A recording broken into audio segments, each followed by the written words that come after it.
नमस्कार बच्चों, मैं देवकी नंदन राठौर स्टडी जोन क्लासेस के यूट्यूब चैनल में आपका एक बार फिर से स्वागत करता हूं। आई होप आप सब अच्छे होंगे। मैं भी ठीक हूं यहाँ पर। और अपन पढ़ रहे थे इलेक्ट्रोमैग्नेटिक्स में भी जो अपना सबसे फर्स्ट पार्ट था वो था विद्युत धारा के चुंबकीय प्रभाव, जिसके अपन अंतिम पड़ाव पर थे। लगभग आज नहीं तो लगभग कल ये चैप्टर अपना पूरी तरीके से फिनिश हो जाएगा। मुझे आशा है कि आप ये चैनल कंटिन्यू देख रहे होंगे, अपनी पढ़ाई कंटिन्यू कर रहे होंगे। और मैं आपसे एक बार दोबारा फिर बोलना चाहता हूँ, यदि आपने अब तक हमारे इस यूट्यूब चैनल को लाइक नहीं किया है, सब्सक्राइब नहीं किया है, तो जल्द से जल्द इसे लाइक करें, इसे सब्सक्राइब करें।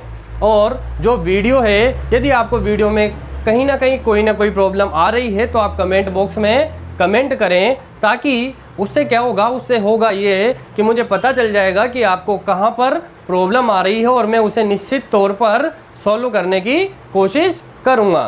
तो चलिए बच्चों, चलते हैं अपन अपने चैप्टर पर वापिस, जिसका नाम है विद्युत धारा के चुंबकीय प्रभाव। ठीक है बच्चों, तो अपन ने साइक्लोट्रॉन पढ़ लिया था। साइक्लोट्रॉन पूरी तरीके से फिनिश हो गया था। कुछ न्यूमेरिकल्स भी अपन ने देखे थे। आज एक दो न्यूमेरिकल्स की मैं बात करूं तो एक न्यूमेरिकल्स बहुत छोटा सा और एकदम इजी है और इम्पोर्टेंट भी है। न्यूमेरिकल्स है कि एक धारावाही चालक तार है जिसकी लंबाई 10 मीटर है। इसमें 10 एम्पियर की विद्युत धारा प्रवाहित हो रही है। कितनी? 10 एम्पियर की विद्युत धारा प्रवाहित हो रही है। यदि यह तार, कौन सा? यह धारावाही चालक तार, यदि चालक तार 5 × 10⁻⁴ टेस्ला, चुंबकीय क्षेत्र की यूनिट क्या होती है बच्चों? टेस्ला। 5 × 10⁻⁴ टेस्ला के चुंबकीय क्षेत्र में रखा है, जो चुंबकीय क्षेत्र के साथ 30 डिग्री का कोण बना रहा है। कोण बना रहा है चालक पर। तो हमें क्या करना है? चालक की एकांक लंबाई पर बल का मान ज्ञात करना है। चालक की एकांक लंबाई पर बल का मान ज्ञात करना है। तो बच्चों देखो, इसे सोल्व करते हैं। अपन जानते हैं कि धारावाही चालक तार पर बल क्या होता है। चुंबकीय क्षेत्र में कोई भी धारावाही चालक तार है तो उस पर बल मैंने कल पढ़ाया था आपको। F वेक्टर बराबर होता है I L vector into B vector. ठीक है डियर स्टूडेंट्स, यदि मैं इसका मैग्नीट्यूड ले लूँ, यानी कि इसे मोड में ले लूँ, तो मेरे पास इक्वेशन बनेगी ILB sin theta. sin theta क्यों? क्योंकि क्रॉस प्रोडक्ट है, अपने पास सारी वैल्यू है। अपने पास क्या है? IB है कितना? 10 एम्पियर। LB है अपने पास 10 मीटर। BB है अपने पास 5 × 10⁻⁴ टेस्ला। और थीटा भी अपने पास 30 डिग्री। तो वैल्यू रख देते हैं यहाँ पर F की। तो F की जैसे मैं वैल्यू रखूँगा तो 10, लंबाई भी 10 और चुंबकीय क्षेत्र 5 × 10⁻⁴ इंटू साइन थीटा कितना है? 30 डिग्री। तो F बराबर 10 को 10 को 10 से मल्टीप्लाई करेंगे, 100 को 5 से मल्टीप्लाई करेंगे, 500 इंटू 10⁻⁴ 10⁻⁴ इंटू साइन 30 का मान होता है 1/2। इससे ये कैंसिल हो गया। कितनी बार कटा ये? 250 बार। तो F बराबर कितना आ गया? 250 इंटू 10⁻⁴। और बल की यूनिट क्या होती है?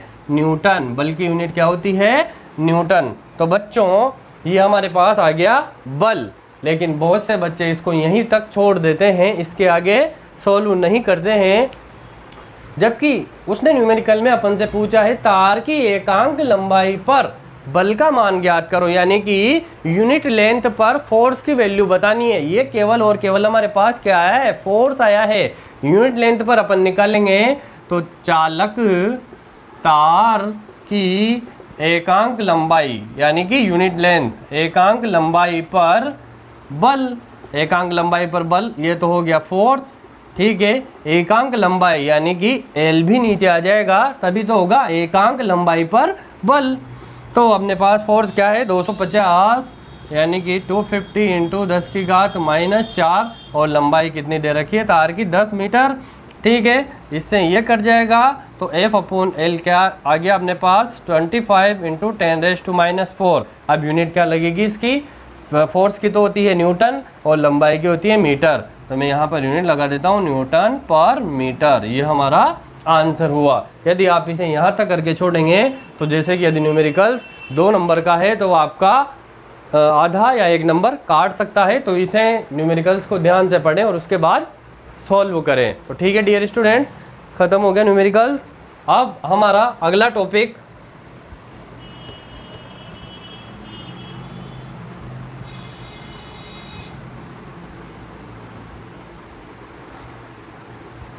जो हमारा अगला टॉपिक है और बहुत ज़्यादा इम्पोर्टेंट है। हमेशा स्टार्टिंग के जो क्वेश्चन आते हैं जो 1 या 2 नंबर के होते हैं उसमें मैक्सिमम से मैक्सिमम बार ये वाला क्वेश्चन पूछा गया है, जो कि आपके सामने प्रस्तुत है। नाम है उसका एम्पियर का नियम। क्या है, एम्पियर का नियम, AMPERE, एम्पियर्स लॉ। बहुत ज़्यादा इम्पोर्टेंट है स्टूडेंट्स। ये क्या होता है इसके बारे में मैं आपको बता देता हूँ एक छोटी सी इक्वेशन से।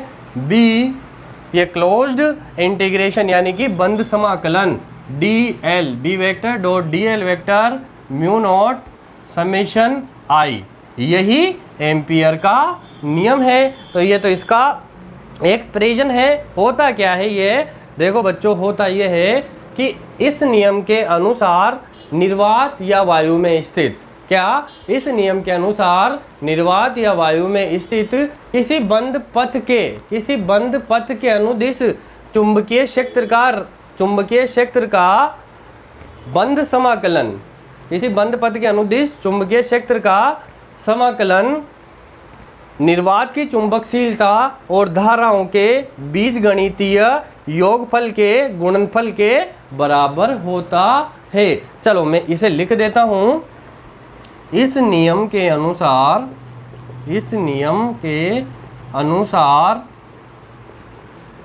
निर्वात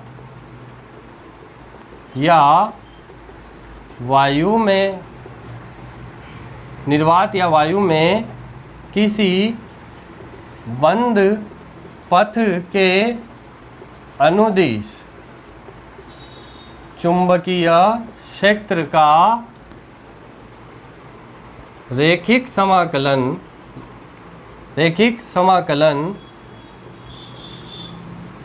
निर्वात की चुंबकशीलता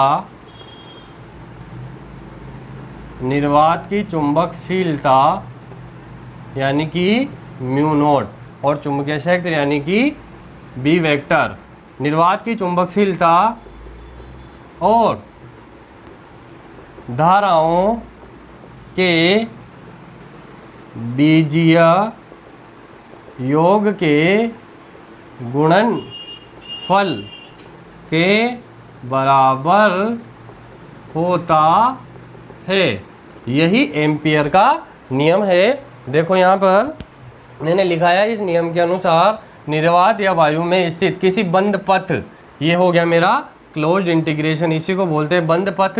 किसी बंद पथ के अनुदिश चुंबकीय क्षेत्र का रैखिक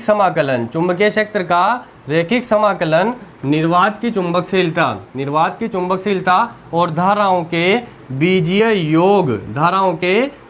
योग के गुणनफल के बराबर होता है। That is called Ampere's law, यही एम्पियर का नियम है।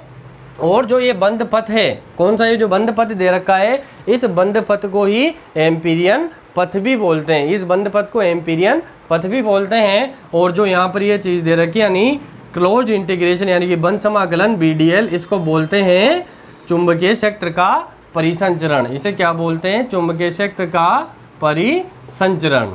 ठीक है डियर स्टूडेंट्स, बहुत ज़्यादा इंपॉर्टेंट है और बहुत सी बार एग्जाम में पूछा गया है और एकदम इजी है। डायरेक्ट ऐसे भी लिख सकते हैं, अगर आपको याद ना हो तो आप इसे समझ के भी लिख सकते हैं। किसी बंद पथ के अनुदिश चुंबकीय क्षेत्र का रैखिक समाकलन निर्वात की चुंबकशीलता और धाराओं के बीजीय योग के गुणनफल के बराबर होता है। बच्चों चीज़ों को रटने की जरूरत नहीं, आपको ये चीज़ रटना नहीं है, आपको केवल और केवल इस एक्सप्रेशन यानी इस इक्वेशन पर ध्यान देना है और इस इक्वेशन के हिसाब से आपको एम्पियर का नियम लिखना है। तो मैं बात करूं यहाँ पर जो मैंने एक्सप्रेशन दे रखा है आपके सामने, वो है इस टॉपिक की आत्मा, जिसके बारे में मैंने पहले भी आपको डिस्कस किया था कि चीज़ें टिपिकल नहीं होती है। चीज़ें क्या होती है? टिपिकल नहीं होती है। चीज़ों को अपन टिपिकल बनाते हैं, या तो अपने माइंड से अपन सोच लेते हैं कि ये तो बहुत ज़्यादा टफ लैंग्वेज है। टफ लैंग्वेज होती नहीं है, टफ लैंग्वेज है जो है वो हमारे माइंड से अपन सेट कर लेते हैं और उस पार्ट को अपन स्किप कर देते हैं, हटा देते हैं। चीज़ें टफ नहीं होती है। चीज़ों को ईजी बनाने के लिए अपन को टॉपिक को रटना नहीं पड़ता है, टॉपिक को केवल और केवल समझना पड़ता है, टॉपिक की आत्मा का ज्ञान करना पड़ता है। और यदि एक बार आत्मा का ज्ञान हो जाए टॉपिक का, तो वो टॉपिक हमें ज़िंदगी भर याद रह सकता है। ठीक है डियर स्टूडेंट्स, एम्पियर का नियम हो गया है। अब जो हमारा अगला टॉपिक है वो ये है,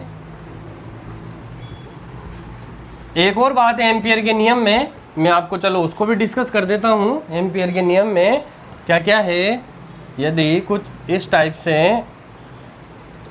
ये धारा आई बह रही है, इस दूसरे डायग्राम में धारा I1, धारा I2 और धारा I3 जो है वो विपरीत दिशा में है। और इस डायग्राम में एक और डायग्राम मैंने आपके सामने ड्रॉ कर दिया, इसमें धारा I है, ये L, ये B वेक्टर, ये भी L B वेक्टर और इधर भी L B वेक्टर। ठीक है डियर स्टूडेंट्स, यानी कि ये इसका स्मॉल एलिमेंट छोटा सा अल्पांश और ये चुंबकीय क्षेत्र। यदि मैं इस डायग्राम फर्स्ट की बात करूं तो यहाँ पर जो समेशन आई होगा मेरे पास, तो देखो इसमें से केवल और केवल कितनी धारा बह रही है? इसमें से केवल और केवल आई धारा बह रही है। मैं दूसरे डायग्राम की बात करूं तो टोटल धारा क्या हो जाएगी दूसरे डायग्राम के अकॉर्डिंग? I1, I2 भी सेम डायरेक्शन में ही है, ये I2, लेकिन जो I3 है वो उसकी डायरेक्शन विपरीत है, यानी कि ऑपोजिट डायरेक्शन में फ्लो हो रही है। तो यहाँ पर माइनस I3, यानी कि I1 I2 की डायरेक्शन तो सेम है लेकिन ये ऑपोजिट डायरेक्शन में फ्लो हो रही है, विपरीत दिशा में बह रही है, तो माइनस I3।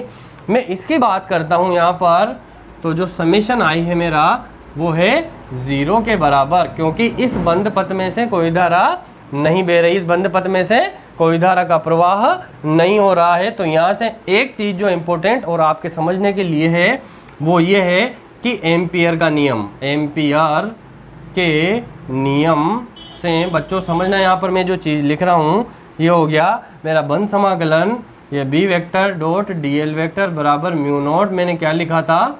समेशन आई लिखा था। ठीक है डियर स्टूडेंट्स, लेकिन इस डायग्राम के अकॉर्डिंग यहाँ पर तो धारा का मान 0 हो रहा है, तो B vector dot D L vector बराबर, यहाँ पर मैं 0 रखूँ और 0 को म्यू नॉट से मल्टीप्लाई करूँगा तो 0 आ जाएगा। ठीक है, तो मेरे पास इक्वेशंस क्या आ गई? Integration of close integration B vector dot D L vector बराबर 0। तो बच्चों इसका मतलब यह कतई भी नहीं है, यह बिल्कुल भी नहीं है कि चुंबकीय क्षेत्र का मान 0 के बराबर हो गया या चुंबकीय क्षेत्र का 0 या शून्य परिसंचरण होता है, ऐसा बिल्कुल भी नहीं है। इसका मतलब यह है कि चुंबकीय क्षेत्र में से उस पास का या उस छोटे से अल्पांश का चयन हुआ है जिसमें से धारा प्रवाहित नहीं होती है, यानी कि चुंबकीय क्षेत्र का मान 0 नहीं होगा।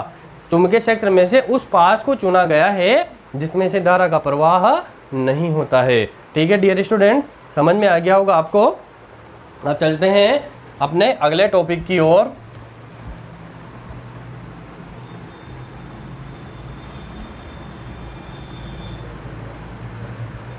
जो अगला टॉपिक है अपना वो है लंबे बेलनाकार धारावाही चालक के कारण चुंबकीय क्षेत्र।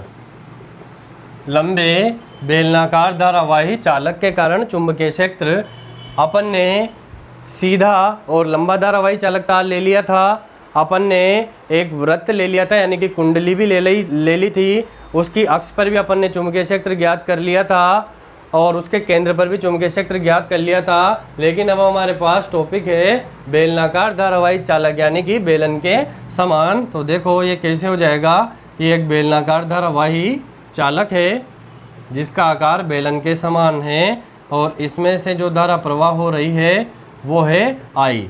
कितनी धारा का प्रवाह हो रहा है, इसमें से आई धारा का प्रवाह हो रहा है। मैंने इस बेलनाकार धारावाही चालक के आसपास चुंबकीय क्षेत्र को ड्रॉ कर दिया। इस बेलन की जो त्रिज्या है वो है कैपिटल आर, ये है इसका बिंदु ओ और बिंदु ओ से स्मॉल आर दूरी पर एक बिंदु पी है।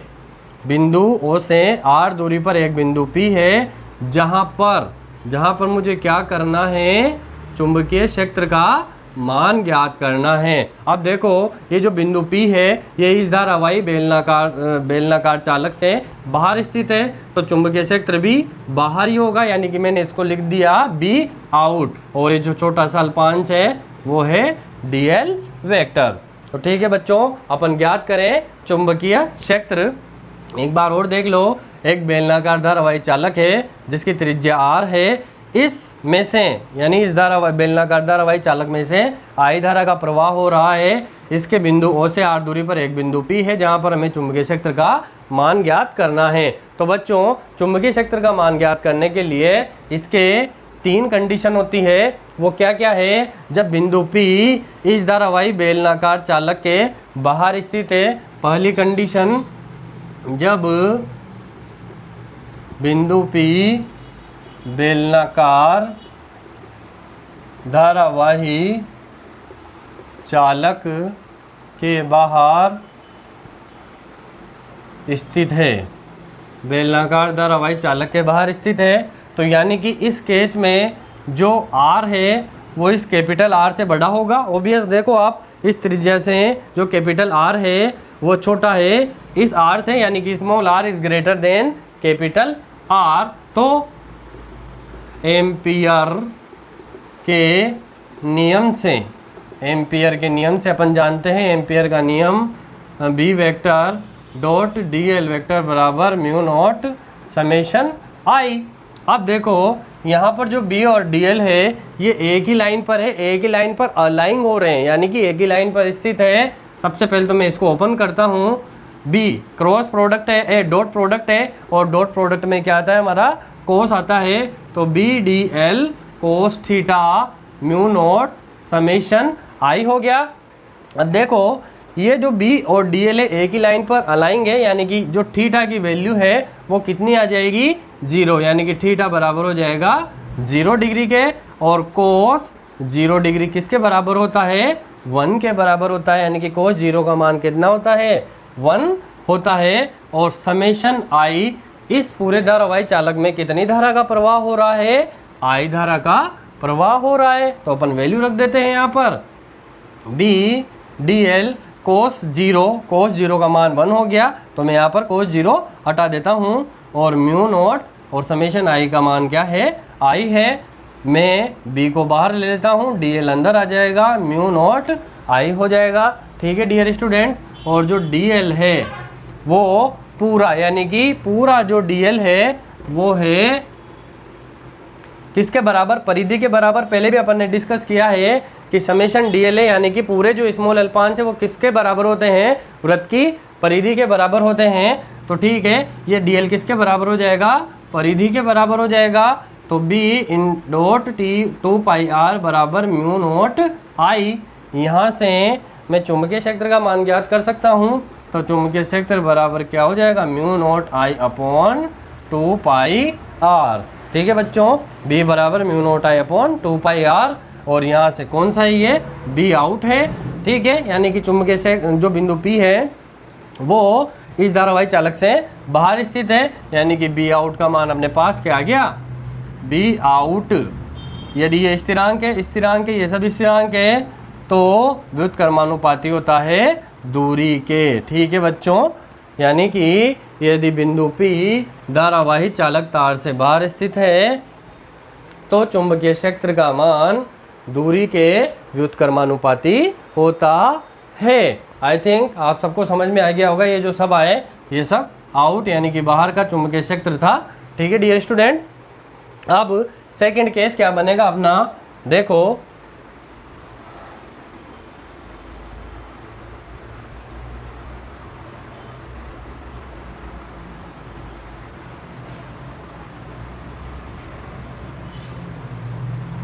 जो अपना सेकंड केस है वो बनेगा जब बिंदु P बेलनाकार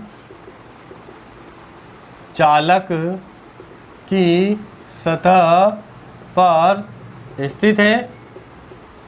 कहाँ पर स्थित है? बेलनाकार चालक की सतह पर स्थित है। डायग्राम में दूसरा नहीं बनाता हूँ, इसी को मेंशन कर देता हूँ। तो ठीक है डियर स्टूडेंट्स, देखो यहाँ पर मैंने क्या किया कि अपने पास सेम बेलनाकार धारावाही चालक तार है, बेलनाकार धारावाही चालक है। इस बार जो बिंदु P है, इस बार जो बिंदु P है वो इस चालक की सतह पर स्थित है। ठीक है डियर स्टूडेंट्स, और हमें चुंबकीय क्षेत्र का मान ज्ञात करना है। कहाँ पर? इसकी सतह पर। तो मैंने लिख दिया चुंबकीय क्षेत्र सरफेस पर, और ये dl हो जाएगा।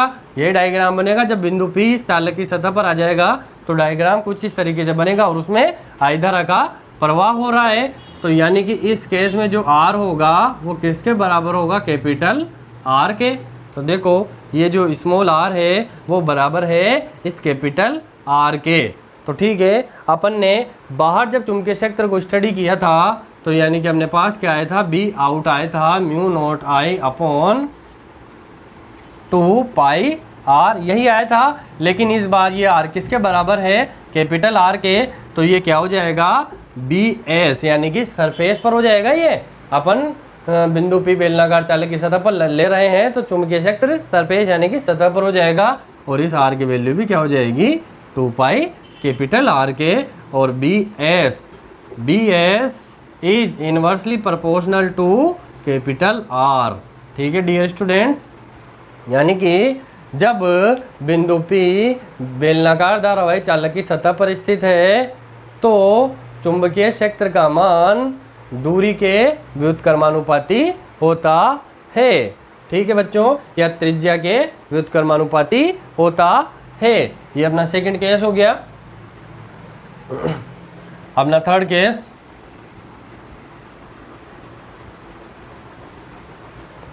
Case, is a very important case. जो इसका तीसरा केस है वो बहुत ज़्यादा इंपॉर्टेंट केस है। जब बिंदु P धारावाही बेलनाकार चालक के अंदर स्थित है। अब देखो इसका डायग्राम मैं दोबारा ही बना देता हूँ एक तरीके से। इसका जो डायग्राम है वो कैसे बनेगा, तो देखो बच्चों, इधर ये वही अपना बेलनाकार धारावाही चालक हो गया।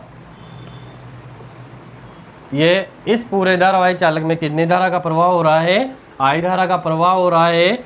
और इस बार जो ये तो इस चालक की त्रिज्या हो गई कैपिटल R, ये हो गया इसका सेंटर P, और इस O से R दूरी पर क्या है? बिंदु P है, जहाँ पर चुंबकीय क्षेत्र का मान ज्ञात करना है, जहाँ पर हमें चुंबकीय क्षेत्र का मान ज्ञात करना है। तो डायग्राम कुछ इस तरीके से होगा। यानी कि इस केस में जो कैपिटल R है, यानी कि कैपिटल R है वो छोटा हो जाएगा, इस जो स्मॉल r है वो छोटा हो जाएगा कैपिटल R से। यानी कि जो बिंदु P है अब वो पूरी तरीके से चालक के अंदर आ गया है। तो ये जो स्मॉल r है वो बहुत ज़्यादा छोटा हो गया, किससे? इस चालक की त्रिज्या से। तो वही उसी तरीके से अपन चलते हैं एम्पियर के नियम से। एम्पियर के नियम से अपन बात करें तो B vector dot dl vector mu naught summation I के, तो इसको मैं ओपन करूं BDL कोस थीटा, वही डॉट प्रोडक्ट है तो कोस theta, mu naught summation I हो गया, और थीटा बराबर वही 0 डिग्री कोस 0 की जो वैल्यू होती है कोस 0 डिग्री बराबर 1 हो जाएगा। और इस बार जो समेशन आई है यानी कि आई की वैल्यू है तो ये देखने लायक है। ये कैसे आप ध्यान से समझना थोड़ा सा। मैंने फर्स्ट और सेकंड केस में तो जो धारा का मान लिया था यानी कि जो टोटल करंट फ्लो हो रही थी वो कितनी फ्लो हो रही थी, कैपिटल आई के बराबर फ्लो हो रही थी, यानी कि उसका मैग्नीट्यूड कितना था, कैपिटल आई था। लेकिन अब जब बिंदु P धारावाही बेलनाकार चालक के अंदर स्थित है यानी कि इसके अंदर स्थित है तो यानी कि ये पूरा सर्कल इस चालक के अंदर आ चुका है। तो इस पूरे में से तो कितनी धारा का प्रवाह हो रहा है, आई धारा का प्रवाह हो रहा है। ठीक है, इस पूरे बेलनाकार चालक में कितनी धारा का प्रवाह हो रहा है, आई धारा का प्रवाह हो रहा है। और इस चालक का जो क्षेत्रफल है वो है पाई आर के स्क्वायर। इसमें से कितनी धारा बह रही है यानी कि वृत्त का क्षेत्रफल इस वृत्त में से जितनी धारा गुजर रही है उसके बराबर। तो ठीक है डियर स्टूडेंट्स, अब समेशन आई हमारे पास क्या हो गया, I pi are square upon pi are square. ये आपको समझ में नहीं आया होगा तो मैं एक बार और बता देता हूँ कि हमें अब धारा का मान केवल और केवल इस वृत्त पर लेना है कि इस वृत्त में से कितनी धारा प्रवाहित हो रही है, इस सर्कल में से कितनी धारा फ्लो हो रही है। तो उसका मान होगा इस चालक के क्षेत्रफल और इस वृत्त के क्षेत्रफल के अनुपात के बराबर, चालक के क्षेत्रफल और वृत्त के क्षेत्रफल के अनुपात के बराबर। यानी कि इस चालक में टोटल करंट फ्लो हो रही है आई और इस चालक का जो क्षेत्रफल है वो है पाई आर स्क्वायर और वृत्त का क्षेत्रफल हो जाएगा इस पाई स्मॉल आर का स्क्वायर। मैं क्या करता हूँ यहाँ से पाई को पाई काट देता हूँ तो समेशन आई किसके बराबर हो जाएगा, I R square upon capital R square के। अपन अब वैल्यू पुट करते हैं कहाँ पर, इस वाली इक्वेशन में या इस वाली में इक्वेशंस में अपन वैल्यू पुटअप कर देते हैं। यानी कि समीकरण 1 से समीकरण 1 की मैं बात करूं तो मैं इस बी को भी बाहर ही ले लेता हूं, अंदर आ जाएगा dl म्यू नॉट आई किसके बराबर हो गया, I R square upon capital R square के। और चूंकि dl किसके बराबर है, परिधि के यानी कि 2 पाई आर के, तो b इंटू 2 पाई आर बराबर mu naught I are square upon capital R square. एक आर से एक आर मैंने यहाँ पर काट दिया तो b बराबर हो गया mu naught I upon 2 pi are square और एक आर यहाँ पर भी बचेगा ऊपर, mu naught I R upon 2 pi are square. अब देखो मैं इसको और सॉल्व करता हूँ तो b बराबर mu naught I upon 2 pi R में ऐसे लिख दूँ और जो छोटा आर है उसको मैं यूँ लिख के और एक नीचे एक आर नीचे और बचा, यहाँ आर का स्क्वायर था तो एक आर तो मैंने यहाँ पर लिख दिया और एक आर और लिख दिया। इक्वेशन जो कि वही होगी। अब अपन ने पढ़ा था mu naught I upon 2 pi R, चूँकि जब बिंदु P इस चालक की सतह पर था यानी कि केस नंबर सेकंड, तो चुंबकीय क्षेत्र किसके बराबर आया था अपने पास, सरफेस वाला mu naught I upon 2 pi R के। ठीक है बच्चों, तो इसकी जगह मैं ये पुटअप कर दूं यानी कि बी एस ये कहाँ का है, ये इनका है। यानी कि जब बिंदु P चालक के अंदर स्थित हो यानी कि इनर पार्ट में तो बी इन है, मैंने यहाँ पर भी बी इन लिख रखा है, ये सब बी इन है। तो बी इन बराबर इसकी जगह मैं क्या लिख देता हूँ, बी एस लिख देता हूँ। यानी कि मैग्नेटिक फील्ड ऑफ सरफेस, यानी कि जब बिंदु P सरफेस पर है तब चुंबकीय क्षेत्र इंटू आर अपॉन आर। तो यहाँ से बी इन डायरेक्टली प्रोपोर्शनल हो जाएगा स्मॉल आर के। यानी कि जब बिंदु P धारावाही चालक के बेलनाकार चालक के अंदर स्थित है तो चुंबकीय क्षेत्र का मान दूरी के समानुपाती होता है। ठीक है डियर स्टूडेंट्स, आई होप आप सबको समझ में आ गया होगा। अब यदि मैं इसके ग्राफ की बात करूं तो ग्राफ कैसे प्लॉट होंगे, देखो आप कभी कभी वो पूछ लेता है कि बेलनाकार धारावाही चालक पर डिफरेंट केस दे देगा आपको कि बिंदु P बाहर हो अंदर हो तो उसके बीच में ग्राफ क्या क्या होंगे उनका आरेख बनाइए। तो आपको कैसे बनाना है, देखो यदि मैं ग्राफ बनाऊं किस किस के बीच में, चुंबकीय क्षेत्र यानी कि B, चुंबकीय क्षेत्र और R यानी कि त्रिज्या के लिए। तो अपने पास जो केस नंबर फर्स्ट था वो था B आउट 1/r के। जो दूसरा केस था सरफेस पर वो था कुछ ऐसा, और जो तीसरा केस था बी इन वो था डायरेक्टली प्रोपोर्शनल आर के। तो ठीक है डियर स्टूडेंट्स, चुंबकीय क्षेत्र जब बिंदु P अंदर स्थित है तो चुंबकीय क्षेत्र का मान किसके समानुपाती होता है? दूरी के, यानी कि डायरेक्टली प्रोपोर्शनल है। तो ग्राफ सीधा आता है एकदम।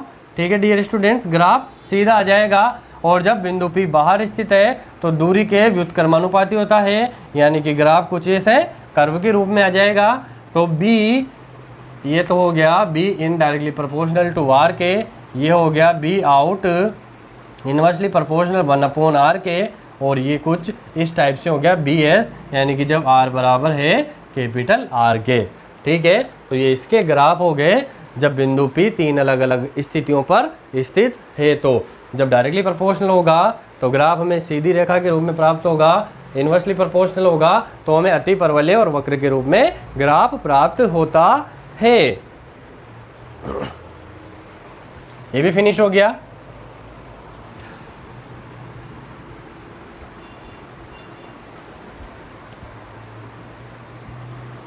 अगला टॉपिक, चलो अगले टॉपिक के पहले मैं एक न्यूमेरिकल डिस्कस कर लेता हूँ।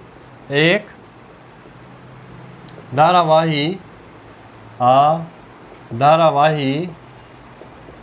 चालक तार है, कोई भी लंबा और सीधा धारावाही चालक तार हो सकता है। एक धारावाही चालक तार है जिससे या जिससे छोड़ो उसकी अक्ष से 10 सेंटीमीटर दूरी पर चुंबकीय क्षेत्र का मान 10⁻⁵ टेस्ला है।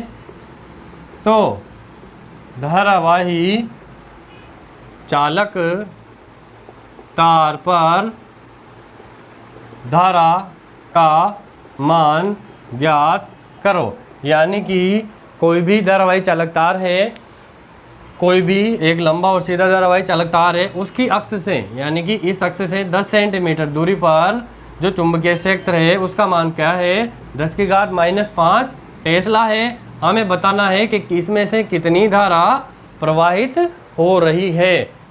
तो बच्चों अपन धारा ज्ञात करें तो अपन को पता है कि धारावाही चालक तार पर चुंबकीय क्षेत्र यानी कि B बराबर किसके होता है? μ0I/2πr के। अभी अपन ने पढ़ा था ये μ0I/2πr के। B है हमारे पास 10⁻⁵ टेस्ला। दूरी कितनी दे रखी है? 10 सेंटीमीटर, यानी कि मीटर में लिखूं तो 0.1 मीटर, यानी कि 10/100 0.1 मीटर हो जाएगा। मैं वैल्यू रख देता हूँ 10⁻⁵ μ0, वापस μ0 आ गया बच्चों, ध्यान से। μ0 बराबर 4 पाई इंटू 10⁻⁷ 4 पाई इंटू 10⁻⁷। ठीक है, न्यूटन पर एम्पियर स्क्वायर इसका मात्रक होता है। और ये कहाँ से आया था? बायो-सावर्ट के नियम से आया था। अपन को क्या निकालनी है? धारा। तो धारा को मैंने I लिख दिया है। 2 पाई इंटू R क्या है अपने पास? 0.1 है। तो देखो पाई से पाई, इससे कट गया ये 2 टाइम। ठीक है बच्चों, इससे कट गया 2 टाइम। तो धारा I बराबर, यहाँ से I बराबर अपन को निकालना है, तो मैं इसको इधर मल्टीप्लाई कर दूँ, यानी कि 10⁻⁵ इंटू 0.1, ये इधर मल्टीप्लाई हो जाएगा। तो 10⁻⁵ इंटू 0.1 नीचे क्या आ जाएगा मेरे? नीचे आ जाएगा 2 इंटू 10⁻⁷। यदि मैं इसको सोल्व करता हूँ, नीचे आ गया 2 इंटू 10⁻⁷। मैं यहाँ से पॉइंट हटाया तो नीचे 10 लग जाएगा। तो यहाँ से जो 10⁻⁷ है, 10⁻⁷ और 10⁻1, तो 10⁻�6 बचेगी। तो I बराबर 10⁻⁵ तो है ही सही, इंटू एक को 10⁻⁵ से मल्टीप्लाई करेंगे तो 10⁻⁵। नीचे 10⁻�6 बची, ऊपर जाएगी तो 10⁻+6 हो जाएगी, और 1/2 आगे आ जाएगा। तो ठीक है बच्चों, 1/2 को सोल्व करते हैं तो 0.5, 10⁻⁵ और 10⁻6, 10⁻1 बची, यानी कि 10 बचा, और 10 को 0.5 से मल्टीप्लाई करते हैं तो 5 एम्पियर इसका आंसर आ गया। करंट कितनी आएगी हमारे पास? 5 एम्पियर। समझ में आ गया? न्यूमेरिकल्स एकदम इजी होते हैं फिजिक्स के, बस अपन को उनको क्या करना है, ध्यान से पढ़ना है। वो लैंग्वेज जो देता है वो कभी कभी उसको क्या कर देता है, थोड़ा टर्न कर देता है, थोड़ा घुमा देता है, तो बच्चे का दिमाग भी वहीं से डाइवर्ट हो जाता है। बस कुछ नहीं करना, अपन को सिंपल फॉर्मूले पता होना चाहिए। हो सकता है 1 या 2 वैल्यू वो मिसिंग कर दे, जिसकी वैल्यू अपन से पूछे तो वो अपन को समझ के उस न्यूमेरिकल्स को सॉल्व करना है। ठीक है डियर स्टूडेंट्स, आज के लिए बस इतना ही। वही स्टार्टिंग वाली बात में फिर दोहराना चाहूँगा, यदि आपको हमारे वीडियोज़ पसंद आ रहे हैं तो आप इन्हें जल्द से जल्द लाइक करें, इन्हें शेयर करें, इन्हें सब्सक्राइब करें और अपनी स्टडी को कंटिन्यू करें। ठीक है डियर स्टूडेंट्स, और चीज़ों को वापस वही बोलना चाहूँगा, रटना नहीं है, रटना नहीं है, रटना नहीं है, चीज़ों को समझना है। कोई भी काम या कोई भी चीज़ या कोई भी टॉपिक इतना टिपिकल नहीं होता है जिसका समाधान उपलब्ध नहीं है या जो हमें समझ में ना आए।